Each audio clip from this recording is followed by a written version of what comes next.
Oh boy, I am tired. I'm glad I'm back home now. I can finally put my stuff away, although someone seems to have stolen my chest. Wonderful. Uh, Hopefully one day I can afford to fix that roof. It's been a while since it burned down. I don't know why it didn't burn down the rest of my house. Well, go down here for an awesome prize. What? Really? That's cool. Thank you very much, whoever did that. Well, I'm a little bit low on health. Let me just regenerate myself a little bit before I go down there, just in case it's some kind of booby trap or something. Like, who knows? Someone might have stuck a skeleton down there, and I don't want to die yet. This is interesting. Huh. Looks like, yeah, there's a chest back there. Can't really reach it. Can I reach it from... No, there's a block in the way. Stupid someone leaving a block in their way here. Ooh. Emerald? No one's coming. No one's going to fight me, it looks like. I might as well. Oh my god, no!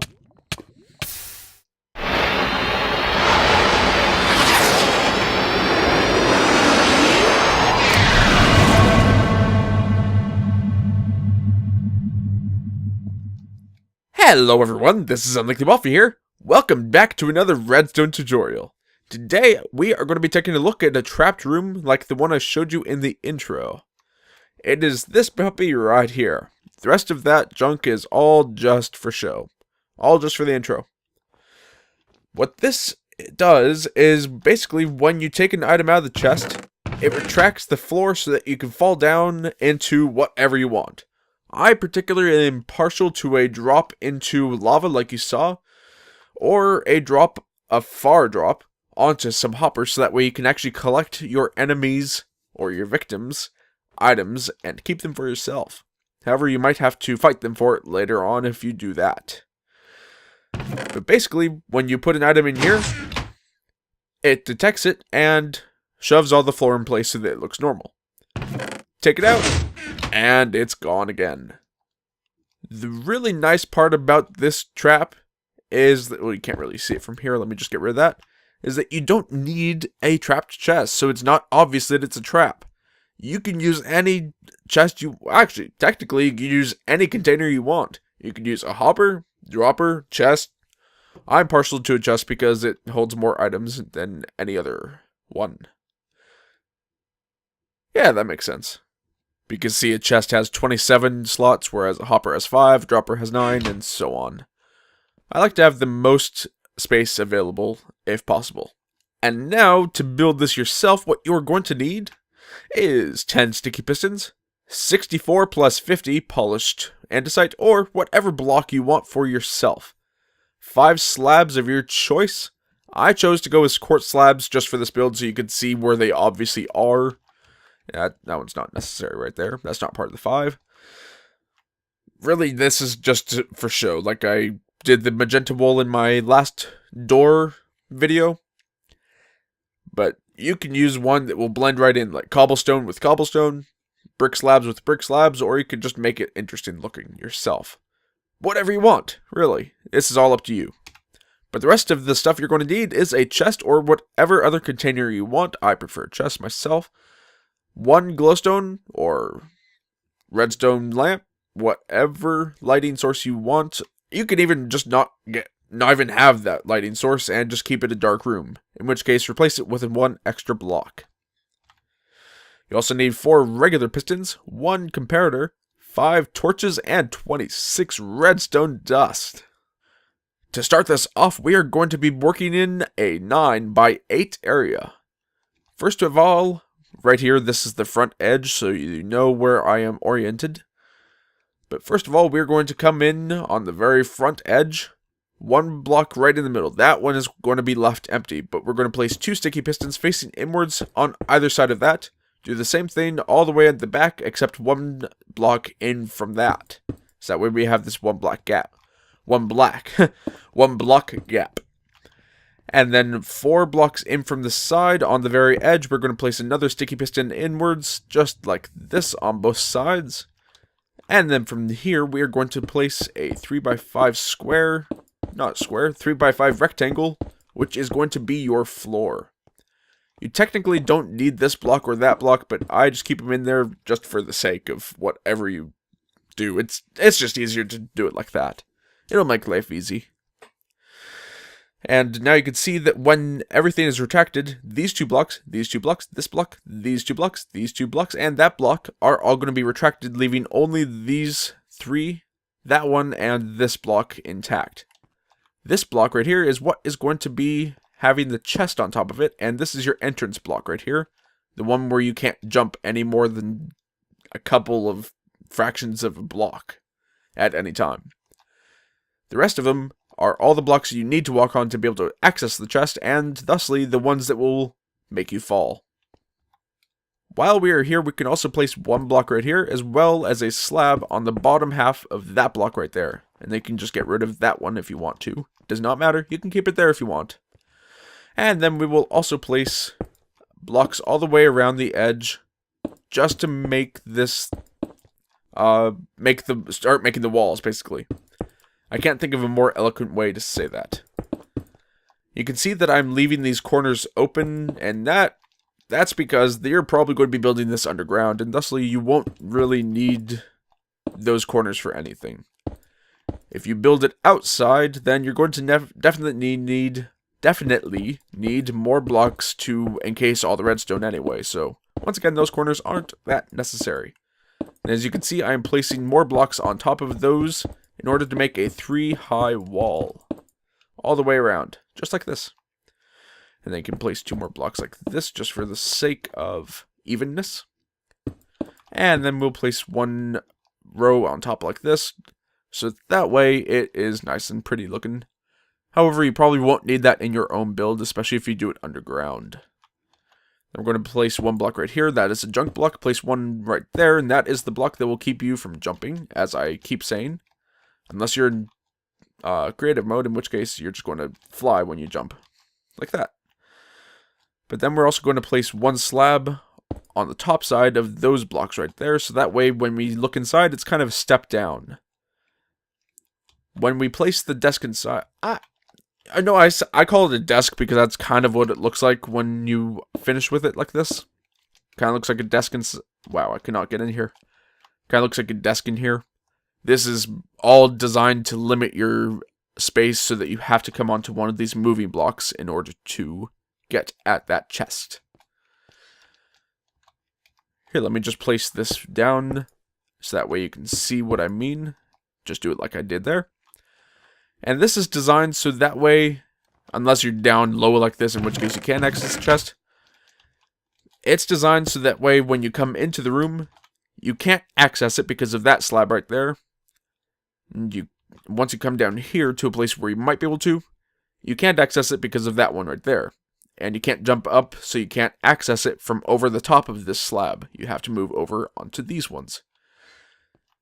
It's unlikely, but possible, that your enemy will avoid this trap by simply staying on this block while everything else is protected, and then they'll be able to shift over just until they can reach that edge.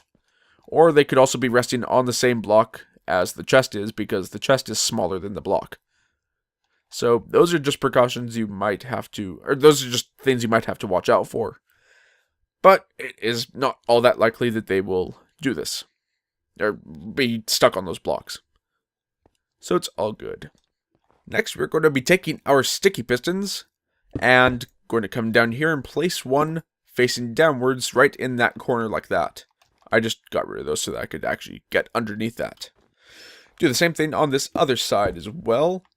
Sticky piston facing downwards. Not sticky piston, regular piston. Not sticky. It will not work if it's sticky. Well, it might work, you just have to have an air block right there. And then you also place 1 regular piston facing forwards right there. So that way when it's extended, the head will be touching that piston right there.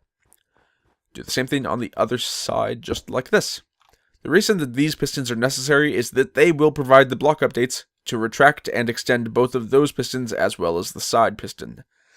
For some reason, when they're not there, those pistons don't want to move. They just need a block update. And now after this, we're just going to be making a ring all the way around for the redstone to rest on. That was a little bit of lag there. Making sure you leave this block right here open. Now if you come over here, you can see that this is just one big ring right around this. Do the same thing on both sides. Making sure to encompass everything. And then you can just fill... No, not yet actually. Because, really? Snow? And now what I was going to say is place a block right there, and the comparator right on top of it, facing backwards just like this, and that is facing into a regular block. That is going to have a torch on top of it, and then a block on top of that, connecting it over to the side here. Also, before I forget, we should actually put a roof on this, because otherwise it's not that great looking without a roof. However, if you don't want to put a roof on it, that is your prerogative. And then this empty block is where I've designed to put my own glowstone, but you don't have to put any lighting source, or if you do, you can put it anywhere else you want. That is up to you. It's not a huge deal.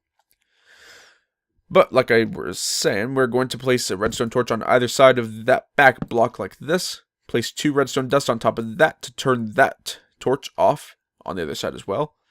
And now we are safe to put a redstone line all the way down to this side on the front. Do the same thing on both sides as I keep saying. And there we go. That is literally all the wiring complete. That is all you have to do for this trap. Except, of course, I forgot one block. Or technically 2 blocks, but it's one on the other side. You want to place 1 torch right here, and 1 right here. That provides the update so that this piston will extend itself, which provides the block update to extend that piston. So it's kind of the block update for that piston. It's a little bit convoluted, but it makes sense in a way.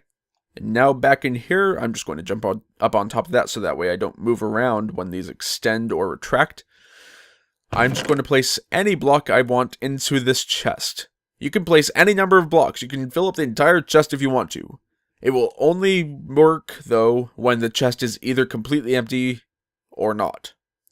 Like, it has to have any blocks or absolutely no blocks at all. It does not matter how many blocks are actually in there, but if there are any, it will keep the floor closed like this. If there... Yeah, that's because I just built it. I haven't moved anything yet. That's why. Never mind. Forget that. There we go. Much better. So, like I was saying, to start this, you just place a block in here, and now all the pistons are extended in order to keep that floor closed. Come on, let me get in here. It's the hardest thing to get into this room. I don't know why. And now you can see, watch on the edges of my screen, because this will take me a small bit of time to close the window. As soon as I take this chest out of the chest, all the blocks get retracted. These 2 side ones are a little bit later than the other ones, just because that torch provides a 1 tick delay. So that is why they're slightly different, but it does not matter at all in the functioningness of this. Functioningness, that's a new word. Then you can place any blocks you want in there, and it will close it up. At this point, you can do whatever you want with the bottom blocks around here. Like I said earlier, I am partial to a lawn drop into hoppers or into lava. Those are just the 2 best player traps, in my opinion. You can also drop people into a cave full of creepers, however, that would require you to actually farm creepers and stick them down in a hole. That sounds a little bit dangerous to me, but you can do it if you want to, if you have the nerve. Let's just close that back up, and like I was showing you, you can do any number of blocks in any space of this chest. Fill it up if you want to. It just will not retract the floor until it is completely empty, like that. Well, guys, that is going to be it for this episode. I really hope that you enjoyed it. If you did, please feel free to leave a like and a comment below, and I will see you next time. If you want to download this world for yourself, a link to download it will be in the description if you want to check it out. So I will see you next time. So long, everyone.